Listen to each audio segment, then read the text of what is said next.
stuck in your head. Yes, we can. Monsters under your bed. President of the United States. Monsters stuck in your head. We Yes, are we can. stuck in your head. President of the United States.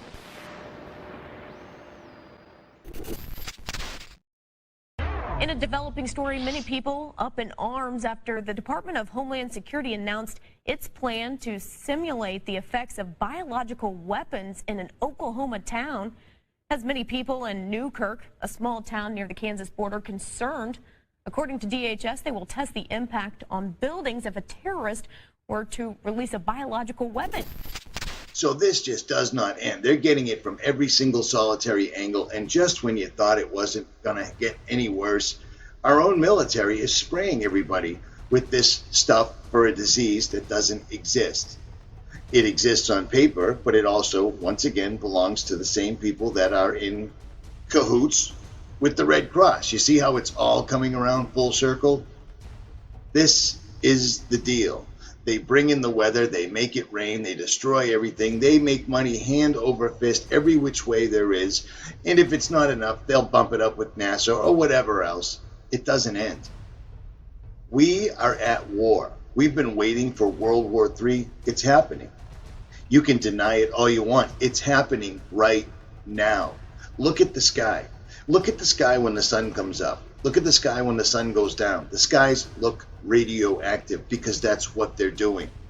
Are they terraforming the planet for when they finally tear the veil? That's tough to tell. That's tough to tell. Every CERN expert I've listened to has been telling us they're going to tear the veil every single solitary year, and apparently it hasn't happened yet. But a new book will be available soon, so don't forget to buy that. That was sarcasm. World War III is here. It makes no sense to me that they're poisoning the planet this bad if they don't have an out. Are they going to go live in Antarctica? Is there more land that we're not familiar with? Is that why all the dignitaries made sure they went there this year? You know what I'm saying? We're at war right now. The only, food, water, air, it's all around us, and they're hitting people through. They're hitting people through. This, as you can see, they're doing sky art today. Right? Let's pull it back for you to see. A little bit of artist work there. It's a good thing they're not using chemtrails anymore. Wow. Look at the damn size of these chemtrails. Look how far they go. This one goes all the way across the damn horizon. That's the longest chemtrail I think I've ever seen. Let me get back here. I can't. If I was outside this area, gated, I'm in a little cul-de-sac, not a cul-de-sac, but a loop. As you see, it starts in northern Baltimore County. This is as long as I've ever seen one. And then it shoots all the way down here, and I'm on the line here at northern Baltimore. And then you come down to Baltimore, and that thing goes all the way across the city. That's got to be like 30 miles. That's a long-ass drive, dude. That's got to be a good 20-mile chemtrail, at least.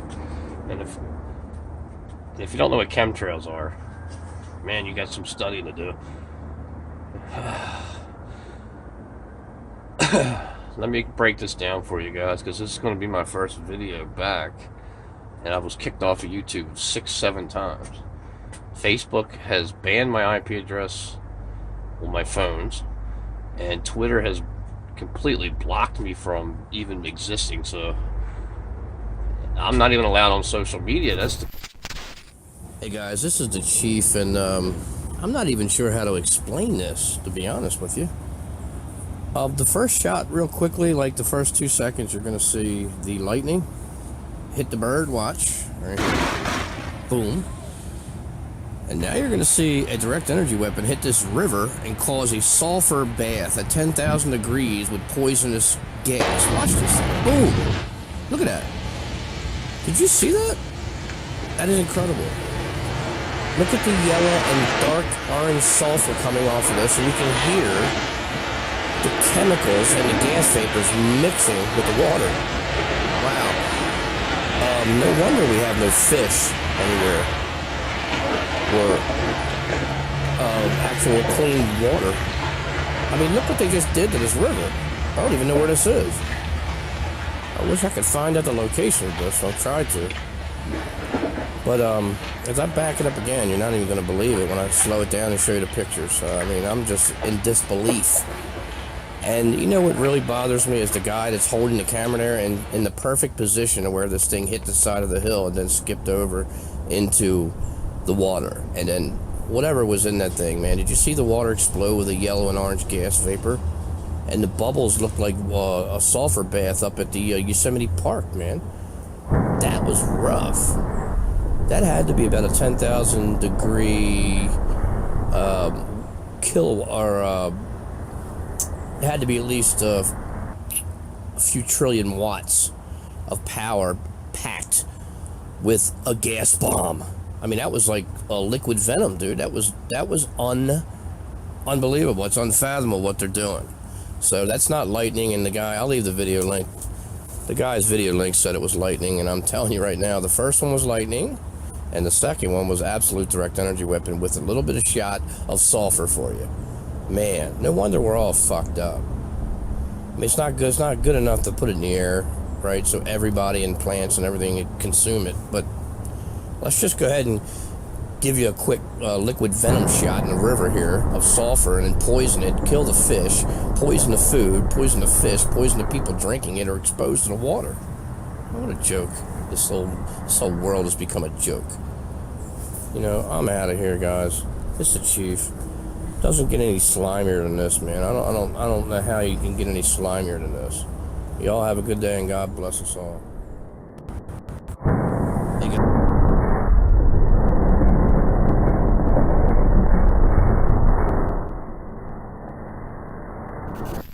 What can we do?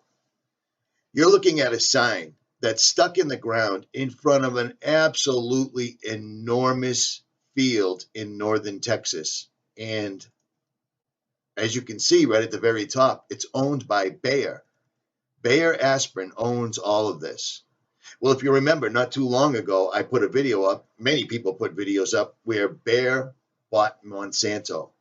So when you see this sign right here that says Bayer Aspirin in front of this enormous, never-ending field in the middle of America, in the heartland of America, that just shows you that the corporations are just coming and coming and coming and coming.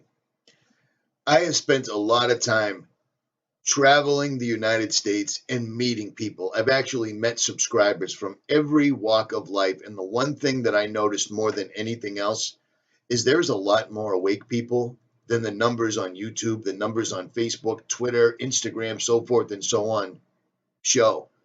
A lot of people don't sign in. A lot of people don't speak up. A lot of people don't comment to each other. But one thing a lot of people do realize is that no matter where you go, this is what our sky looks like. If you pause it for a moment and look right here, you can see the natural sky that God gave us. And yet this is all man-made, and it's everywhere. We're watching the downfall of the United States. We're watching them using wildfires, hurricanes, staged fictitious shooting events to pass laws and further stifle people like myself and other channels ad nauseum. Censorship is the order of the day these days. Here's what he has to say. I sit on a council of 13 people that take orders only from the Rothschild Tribunal in London, which they claim they take their orders directly from Lucifer. I was the manager of Zodiac Productions, which Zodiac Productions, its name's been changed since then. I'm not even sure what they call it now, but it's the largest music conglomerate in the world. It owns RCA Records, Columbia Records, Motown Records, owns almost all the concert booking agencies in the United States. But the name of the company that owns it is Brenner Enterprises, and Brenner Enterprises is owned by Chase Manhattan. Chase Manhattan's owned by Standard Oil, and Standard Oil is owned by the Lords of London. You can track it all back. You kind of get the idea after a while. But I was the managing president of Zodiac Productions. It's one of my jobs as being one of these 13 people. Thus, I got to know many of the people who produce music and sing the music and play the music that you play. Now, one of the closest friends that I got with a man named David Crosby. I saw David the day before Christmas last year, talked with him. I said, David, I'd like to ask you a couple questions. I said, I already know the answers, but I've been gone for 5 years. I'd like to know if certain things are still the way they were when I left. I said, do they still take the master to the temple room? Dave said, yeah. I said, do they still have the coven conjure demons into the master? He said, of course. I said, now, I got to know something. What's the main reason for rock music? He said, come on, Lance, you know what the reason is. I said, please, David, I don't want to guess.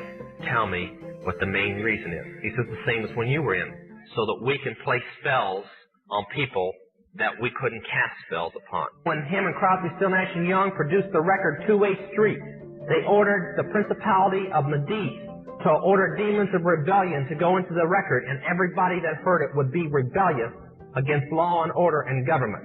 This is why a master's cut months in advance before it's released. On the full moon, it's taken into a temple room about the size of this auditorium that is in every one of the major music companies, behind locked doors up in the executive office. And it's placed on an altar sitting in the north of the room, and a pentagram engraved in the floor. And 13 hand-chosen witches and wizards and a coven come in and conjure a principality or a power up, usually Regia or something like that, and order him to tell the demons under him to follow every record and every tape coming off of that master. You can't cast a spell on a Christian, but you can get a Christian to cast a spell on themselves. Make me your Aphrodite. Stop and think how many songs are out there that you really like, and you don't have any idea what the person was talking about. Music is not just a song. It is supernatural music, that which is carefully designed by their spirit guides or familiar spirits in the form of spells.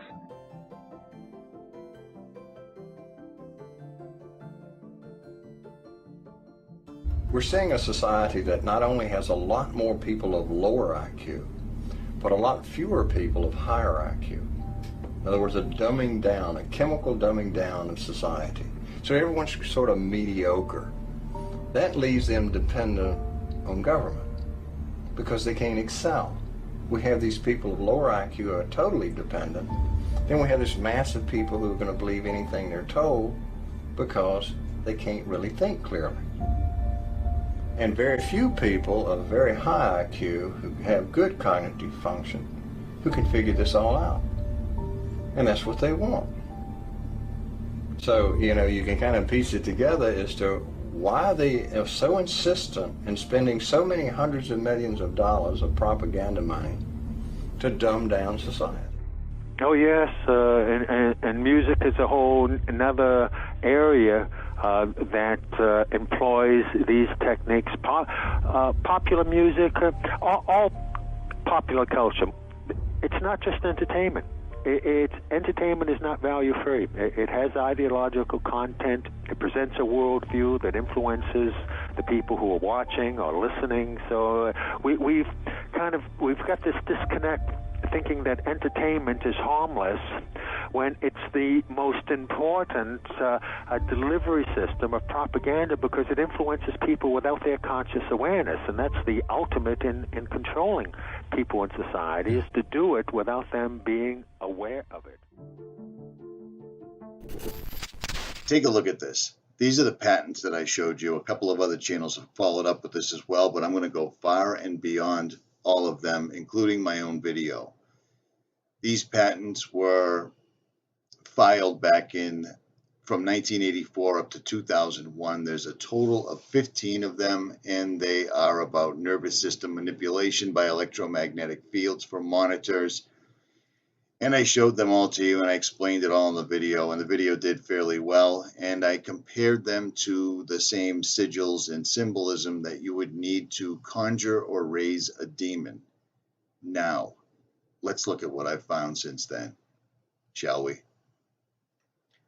All these patents go back to a man named Hendrikus G. Lewes. Hendrikus G.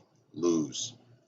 And he has a series of 15 total patents. The first couple were optical instrumentation for measurement of particle size distribution. This was in 1981. This was well ahead of the curve. This was a photo detector with slits in it to figure out the spatial differences between photons, stuff like that, for the most part. And he did another one in 1982, and then he did one more, pretty much measuring particles, pretty benign it would seem. And then in 84, he filed this in 81, but in 84 he did a method and system for the abatement of fog in designated airspace over aircraft approach zones, and then method and apparatus for manipulating nervous system, filed in 97, granted in 98. Here's another one, thermal excitation of sensory resonances, filed in 95, patented in 98. Manipulation of nervous systems, 97, 99, and so on, and so on, and so on, and so on. Well, let me show you something really crazy.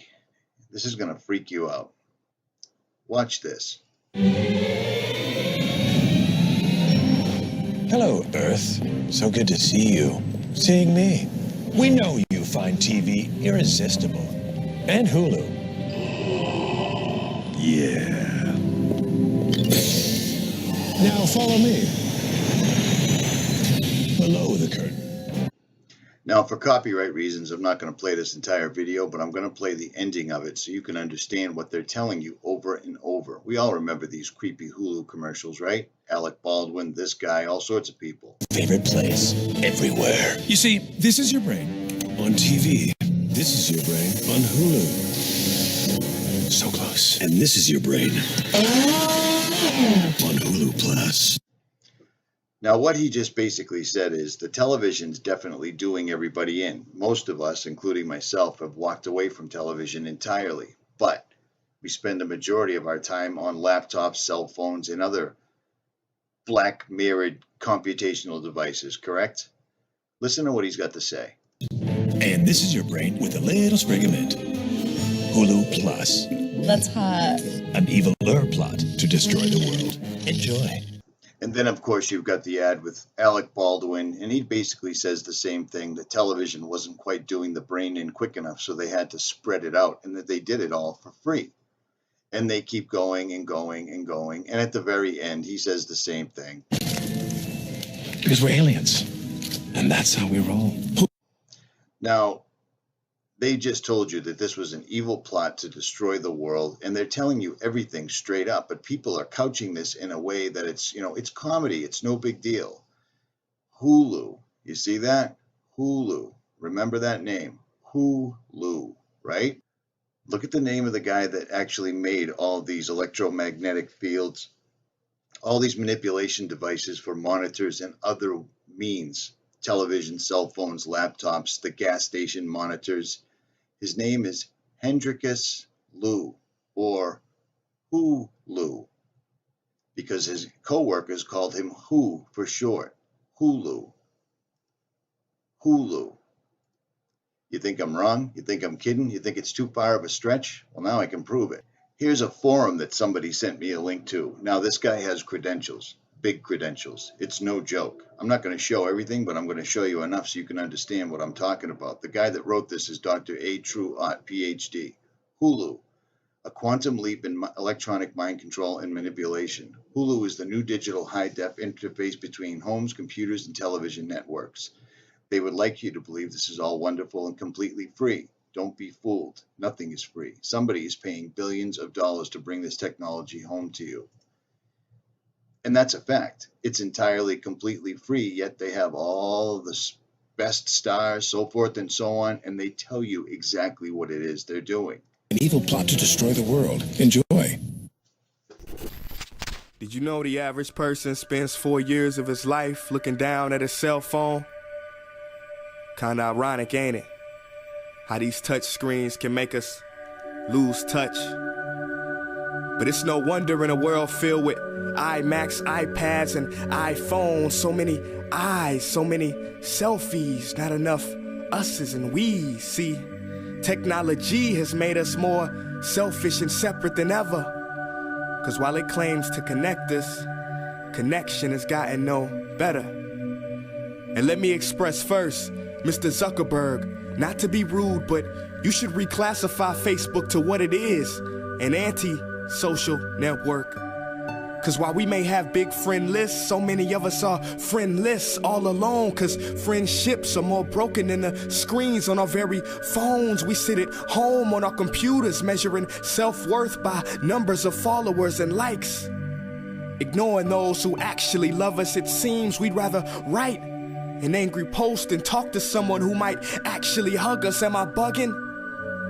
You tell me, cause I asked a friend the other day, let's meet up face to face. They said, all right, what time you wanna Skype?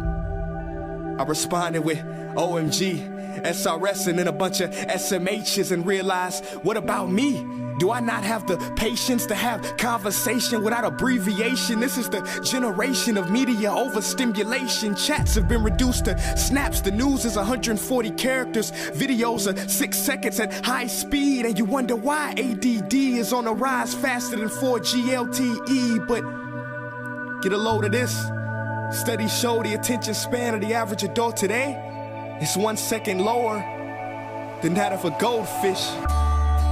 So if you're one of the few people or aquatic animals that have yet to click off or close this video, congratulations. Let me finish by saying you do have a choice, yes. But this one, my friends, we cannot autocorrect. We must do it ourselves. Take control or be controlled, make a decision. Me? No longer do I want to spoil a precious moment by recording it with a phone. I'm just gonna keep them. I don't want to take a picture of all my meals anymore. I'm just gonna eat them. I don't want the new app, the new software, or the new update. I want you to listen to just a few minutes of this. Now, also understand that I believe the Trump administration has given over $60 billion to Africa just recently. But here we go. And it's pumping huge sums of money into Africa in the hope its troops, weapons, and mercenaries will turn a land of conflict into a land of hope. As you can see here, American military bases are spread all across the continent. The biggest outpost for the US on the Horn of Africa is in Djibouti, which now hosts more than 4,000 military personnel and contractors. Also, thousands of US soldiers are reportedly preparing for missions as part of the Pentagon's new strategy to train and advise regional forces. RT's Paula Sleer investigates what could be behind Washington's military boost. Hundreds of millions of American dollars are flowing into Africa as the Pentagon ups its spending on the continent. There's plenty of raw materials here. Nigeria, a case in point. The West African nation is America's fourth largest supplier of crude oil, accounting for 11% of all US oil imports. The American government has a lot of investment in Nigeria. They have invested so much in the oil and gas sector, and they need to protect that. And that, believes Rafsanjani, is the real reason for US troop expansion in Africa. Not to bring democracy, not to help the local populations, but to protect American interests and justify their reasons for being here. The poor governance in Nigeria, which led to the collapse of accountability, transparency, and of course, the violence, the deepening socio-economic and political crisis in the country has now provided, a legitimate in terms of American foreign policy reasons to actually come into Nigeria. Africa is dotted with US bases and a growing constellation of small American drone outposts. Camp Lemonnier, north of Somalia, has been America's main facility on the continent for nearly a decade. It houses about 4,000 military and civilian personnel, but at the end of last year, it was forced to stop flying drones in the area after a string of crashes and growing anger from locals.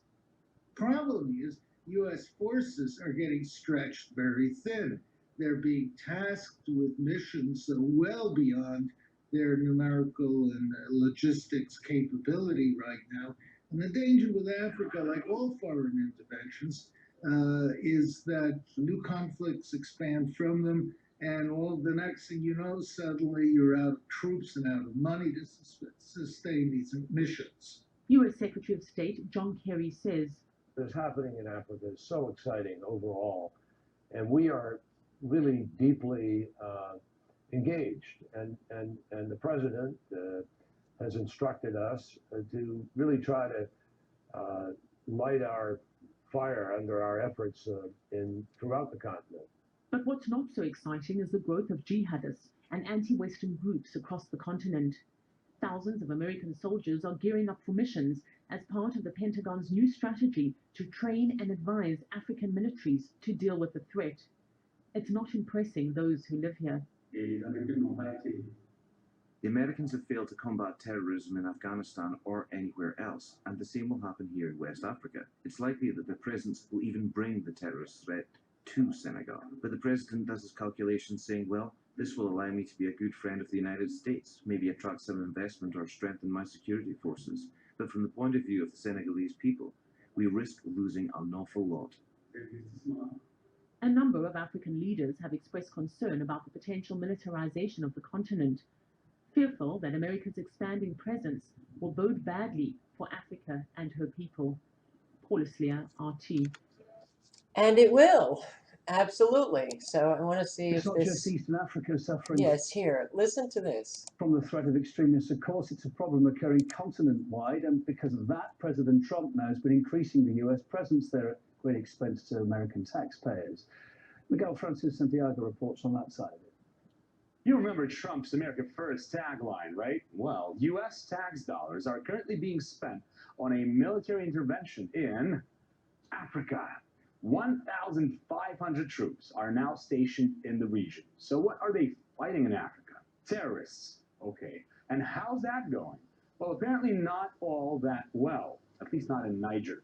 The growing foreign military footprint in the country appears to have fed a local backlash against both the government and Western countries. And it gets worse. 4 U.S. soldiers were killed as they tried to advance deeper into the African Islamist territory. Niger, by the way, happens to be the country housing the largest contingent of U.S. troops in Africa. There were just 100 of them in 2013 under Obama administration, but now, with America First, it's 800 U.S. troops. It's a pretty broad mission with the government of Niger in order to increase their capability to stand alone and to prosecute violent extremists in the region. And according to a White House document, as of June this year, there are now 300 U.S. troops in Cameroon. That's an additional whole 15 more troops since December 2016.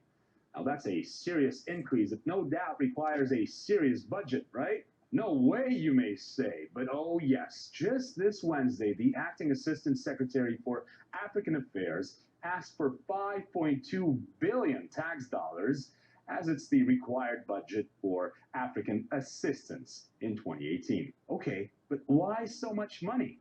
Because of the size of Africa, because of the time and space and the distances. When it comes to especially crisis response type activities, we need access in various places on the continent. $5.2 billion. That's a lot of money for putting America first. So, do we not have an awful lot of Americans who are in great need of financial help? And we give billions and billions and billions and billions to other countries. American taxpayers foot the bill. But we also have our troops all over the world. American taxpayers foot the bill. What is our interest in all of these countries? We don't have any interest, but our government, our military, and the United Nations absolutely does have a very big interest. But why are Americans allowing this to go on when we need help here? But the money that we send to the IRS goes into other nations. And it's not for humanitarian reasons. It's not to bring peace and prosperity and democracy to Africa. It is to take over their resources. So you cannot believe these military spokespeople when they come out and say, well, we've got to be there because terrorist groups are now coming out of the closet in Africa, in African nations. They are now coming out of the closet. because of the United States military presence all over Africa. The U.S. military is conducting secret missions all over Africa. U.S. troops are now conducting 3,500 exercises, programs, and engagements per year, an average of nearly 10 missions per day on the African continent. With the White House and the Pentagon facing questions about the October 4 ambush in Niger, in which 4 U.S. Special Forces soldiers were killed, Secretary Mattis reportedly indicated to 2 senior members of the Senate Armed Service Committee Friday that these numbers are only likely to increase as the U.S. military shifts even greater attention to counterterrorism in Africa. We cause the counterterrorism wherever we go. It's obvious, it's in our face. We foot the bill for our military to take over countries. And it will only stop if Americans demand it to stop, but we need to be unified in that, and it doesn't seem likely that that is ever going to happen. So, Senator Lindsey Graham, oh yes, of South Carolina, said, you're going to see more actions in Africa, not less. You're going to see more aggression by the United States toward our enemies, not less. You're going to have decisions being made not in the White House, but out in the field. Great. But the U.S. military has already seen significant action in Africa where its growth has been sudden and explosive. Our military is also, I think, being used by the United Nations to be the force behind the implementation of Agenda 2030 and Agenda 2063 to bring it about rather fast. It's also there to be the private security of major corporations in Africa. But let's see, 2008, we had 172 missions, activities, programs, and exercises from other combatant commands, and that was of U.S. military operations. 5 years in, that number shot up to 546. There has been an astounding 1,900% increase since the command was activated less than a decade ago, and suggests a major expansion of U.S. military activities on the African continent. Yeah, AFRICOM. AFRICOM, I believe, established a decade ago. I might be a little off on the when it was actually created, established. Going back to the Obama days, 2015, September 27. Fact sheet, U.S. Global Development Policy and Agenda. I will link below to everything. You can read it. But here, Obama is assigning over to the United Nations the agreement to establish Agenda 2030 in our country as well as around the world. And who's footing the bill? It is primarily the American taxpayer.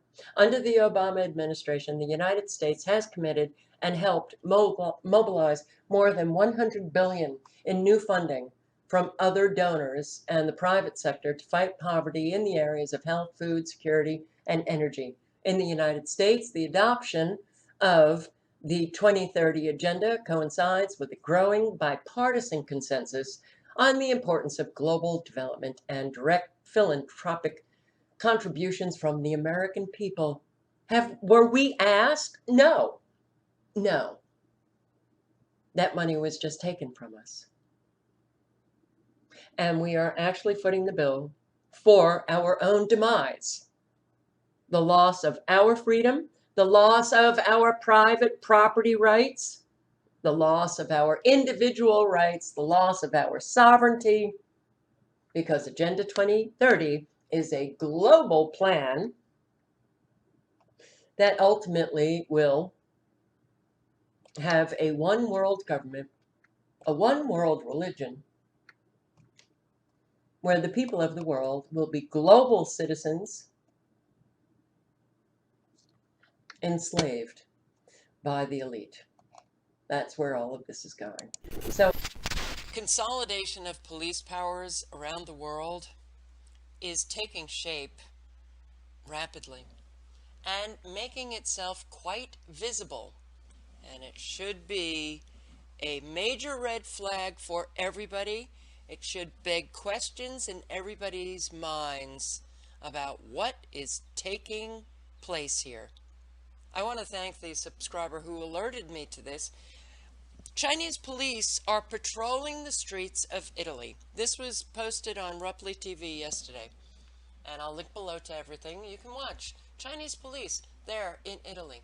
It's a pioneering experiment, and if successful, the Chinese will send more police to Italy. Now, what could be the reason behind this? It is the consolidation of the world's police for the New World Order. It is taking shape. It is so obvious today that it's kind of scary that so many people deny that this is taking place.